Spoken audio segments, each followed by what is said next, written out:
இவ்வளோ நாளா கோமால கிடந்த ஜூலி இப்போ திடீர்னு எந்திரிச்சு விஜய் அவர்களை விமர்சனம் பண்ணியிருக்காங்க. வாயை கொடுத்து வாங்கி கட்டிட்டாங்க. ஜூலி ஜூலி நீ தோட காலி அப்படிங்கிற அளவுக்கு என்ன நடந்துச்சு? கொஞ்சம் பார்த்து பக்குவமா பண்ணுனே, உன் இஷ்டத்துக்கு பேசிட்டு போயிடாதனே. ஜூலி திமுகவோட செட்டப்பா, அதிமுக புதுசா உருட்டுன உருட்டு என்னப்பா? ஹாய், நான் அவங்க தேவா. ஸோ வாங்க இதை பத்தி டீட்டெயிலா தெரிஞ்சுக்கலாம். நேத்து விஜய் அவர்கள் வேலூர் நிர்வாகி கூட்டத்தில் ரொம்பவே எமோஷனலா பேசியிருந்தாங்க, ரொம்ப ஆக்ரோஷமாவும் பேசியிருந்தாங்க. அதை இப்போ ஜூலி அவர்கள் விமர்சனம் பண்ணியிருக்காங்க. எவ்வளவோ விஷயங்கள் பேசியிருந்தாரு. ஆனா அதுல ஜல்லிக்கட்டு அப்படிங்கிற அந்த ஒரு வார்த்தை மட்டும்தான் போய் ஜூலியோட காதுல விழுந்திருக்கு. அது சம்பந்தமா விஜய் அவர்களை விமர்சனம் பண்ணியிருக்காங்க.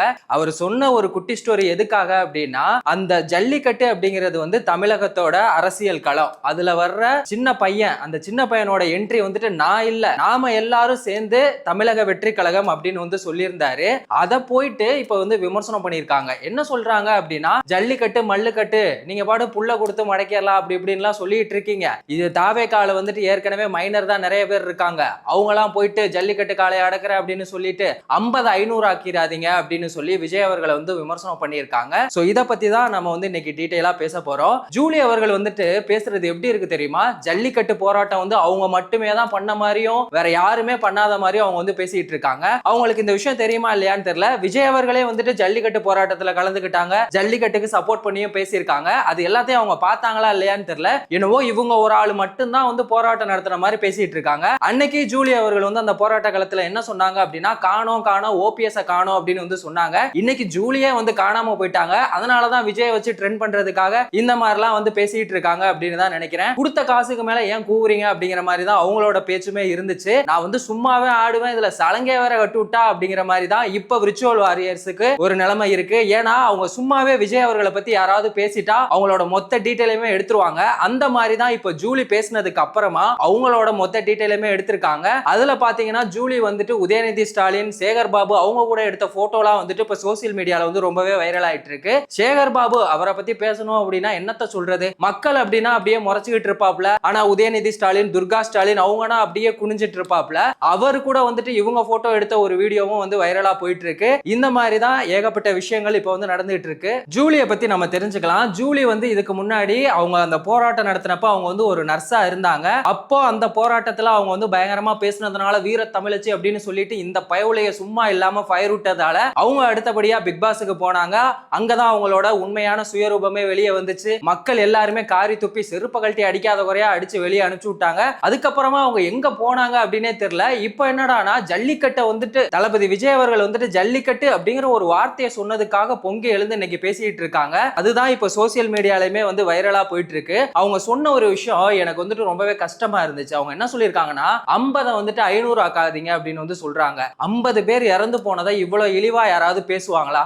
ஒவ்வொரு தடவையுமே ஒரு உயிரோட நீங்க ஏன் விளையாடுறீங்க? அது ஒரு தனிநபர் தாக்குதல் இல்ல அப்படின்னு சொல்லிட்டு கோர்ட்டே சொல்லிட்டாங்க. இருந்தாலும் எப்ப பாரு எதுக்கு எடுத்தாலும் கரூர்ல நடந்த சம்பவம், விஜய் கூட்டம் வச்சாலே எல்லாருமே இறந்து போயிருவாங்க, 50 பேர் இறந்து போயிட்டாங்க, அந்த மாதிரி தான் தொடர்ந்து பேசிட்டே இருக்கீங்க. கள்ளச்சாராயம் குடிச்சு 60 பேருக்கு மேல இறந்து போனாங்களே, அப்ப 60 600 ஆக்க முடியுமா அப்படின்னு சொல்லிட்டு ஜூலி அவர்களால பேச முடியுமா?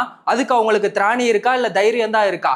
அந்த மாதிரிலாம் பேச மாட்டீங்க. ஏன்னா திமுக காசு வாங்கிட்டு தானே நீங்க இந்த மாதிரிலாம் பேசிட்டு இருக்கீங்க. விஜய் அவர்கள் ஜல்லிக்கட்டை பத்தி ஏதாவது தப்பா பேசியிருந்தா கூட அவங்க இந்த மாதிரிலாம் பேசுறது சரி அப்படின்னு சொல்லலாம். அது மட்டும் இல்லாம இங்க விமர்சனம் பண்றது அப்படிங்கிறது ஒரு ஜனநாயக உரிமை தான். ஆனா அதை நியாயமான முறையில விமர்சனம் பண்ணணும். அவர் ஏதாவது தப்பா சொல்லி நீங்க கேள்வி கேட்டீங்கன்னா நியாயம். சம்பந்தமே இல்லாம அவர் என்ன பேசினாரு அப்படிங்கறத புரிஞ்சுக்காம சும்மா கொடுத்த காசுக்கு மேல கூவிரியமா அப்படிங்கிற மாதிரி தான் அவங்க பேசினது இருந்துச்சு. அது மட்டும் இல்லாம அவங்களை இப்ப சோசியல் மீடியால எல்லாருமே ட்ரோல் பண்ணிட்டு இருக்காங்க. ரிச்சுவல் வாரியர்ஸ் மட்டும் இல்ல, மக்கள் எல்லாருமே அவங்க மேல ரொம்பவே காண்ட்ல இருக்காங்க அப்படின்னு தான் சொல்லணும். அந்த பிக் பாஸ் நடந்த அந்த டைம்ல அவங்க ஓவியாவுக்கு எதிராக பல சதிகள்லாம் பண்ணிட்டு இருந்தாங்க. அத கமல்ஹாசன் அவர்கள் கூட ஒரு குறும்படம் போட்டெல்லாம் காட்டினாங்க. ஆனா ஆண்டவருக்கே ஒரு குறும்படம் போடுற நிலைமை வரும் அப்படின்னு சத்தியமா இன்னைக்கு ஆண்டவர் கூட நினைச்சு பார்த்திருக்க மாட்டாரு. குடும்ப அரசியலை ஒழிக்க போறேன் அப்படின்னு சொல்லிட்டு டிவி ரிமோட் எல்லாம் தூக்கி போட்டாரு. அந்த சீன்லாம் பார்த்துட்டு சில்லறை விடுற மாதிரி அவ்வளவு ஃபயரா இருந்துச்சு. ஆனா இன்னைக்கு மக்கள் நீதி மையத்தையே நம்ம கமல் அவர்கள் திமுக அடகு வச்சுட்டாரு அப்படின்னு தான் சொல்லணும். இந்த மாதிரி தான் திமுக வந்து காசை கொடுத்து எல்லாரையுமே வந்து விலைக்கு வாங்கிட்டாங்க. அந்த லிஸ்ட்ல இப்ப ஒரு புதிய ஒரு கொத்தடிமையா வந்து ஜூலி அவர்கள் சேர்ந்திருக்காங்க. அதோட வெளிப்பாடு தான் இந்த ஜல்லிக்கட்டு அப்படிங்கிற ஒரு விஷயத்தை வச்சு அவங்க இப்ப விஜய் அவர்களை வந்து விமர்சனம் பண்ணிட்டு இருக்காங்க. சோசியல் மீடியால இன்னொரு விஷயம் ரொம்ப ட்ரெண்டா போயிட்டு இருக்கு. என்ன அப்படின்னா, நேத்து விஜய் அவர்கள் பேசின ஒரு ஸ்கிரிப்ட் பேப்பர் வந்து வெளியாயிருக்கு. அதுல வந்துட்டு அவர் இந்த இடத்துல நிறுத்தி பேசணும், இந்த இடத்துல அழுகணும் அப்படின்னு சொல்லி அந்த ஒரு ஸ்கிரிப்ட் பேப்பர் வந்து எல்லாருமே கலாய்ச்சிட்டு இருக்காங்க. ஆக்சுவலி நான் கூட இது உண்மைதான் அப்படின்னு சொல்லி ஆரம்பத்துல நினைச்சேன். அதுக்கப்புறமா ஏஐல இந்த ஒரு இமேஜ் நான் அனுப்பி கேட்டேன், இது உண்மையிலே இது ஒரு ஸ்கிரிப்ட் பேப்பரா அப்படின்னு சொல்லி கேட்டதுக்கு, இது வந்து அவர் விஜய் அவர்கள் பேசினதுக்கு அப்புறமா இந்த மாதிரி அவங்க பிரிண்ட் எடுத்து ரெடி பண்ணிருக்காங்க அப்படின்னு சொல்லிட்டு, எதுக்குடா இந்த மானங்கட்ட பொழப்பு அப்படிங்கிற மாதிரி தான் இருக்கு. எவ்வளவு தூரம் அந்த மனுஷனை வந்துட்டு அசிங்கப்படுத்த முடியுமோ எல்லாருமே அந்த அளவுக்கு பண்ணிட்டு இருக்காங்க. போதாததுக்கு அதிமுக என்ன பண்ணிருக்காங்க அப்படின்னா, இந்த மயில் மாலை வந்து அந்த நிர்வாக கூட்டம் முடிஞ்சதுக்கு அப்புறமா விஜய் அவர்களோட கழுத்துல வந்து போட்டிருக்காங்க. அதுக்கு வந்து அவர் மேல வந்து கேஸ் போட போறாங்களா, மயில்களை எல்லாம் கொன்னு அது மூலமா தான் இந்த மாலையை வந்து தயாரிக்கிறாங்க. சோ இந்த மயில் மாலையை வந்துட்டு விஜய் அவர்கள் அனுபவிச்சுட்டாங்க. அது மட்டும் இல்லாம கையில ஒரு வாளை வச்சுட்டு நிக்கிறாரு, இது வந்து வன்முறையை தூண்டுற மாதிரி இருக்கு அப்படின்னு சொல்லிட்டு அதிமுக இன்னொரு பக்கம் வந்து கதறிட்டு இருக்காங்க. ஆக்சுவலி இப்போ வந்து மயில் மூலமா Dress, மயில் மாலை எல்லாமே வந்துட்டு காமனா எல்லா இடத்துலயுமே இருக்கு. ஆனா அது விஜய் அவர்கள் கழுத்துல போட்டதுனால இப்ப தேவையில்லாம ஒரு பக்கம் வந்து கதறிட்டு இருக்காங்க. ஆக்சுவலி இது வந்துட்டு விஜய் அவர்களுக்கு சப்போர்ட் பண்றதுக்கோ இல்ல டிவிகேவுக்கு சப்போர்ட் பண்றதுக்காகலாம் நான் வந்து பேசல. அவங்க சொன்ன ஒரு கருத்து வந்து ரொம்பவே முரணானது. அது மட்டும் இல்லாம இன்னொரு முக்கியமான ஒரு விஷயம் சொல்லணும், அந்த நிர்வாகிகள் கூட்டத்துல விஜய் அவர்கள் பேசின எதுவுமே வந்துட்டு வழக்கம் போல சரியா இல்ல அப்படின்னு வந்து சொல்லியிருந்தாங்க.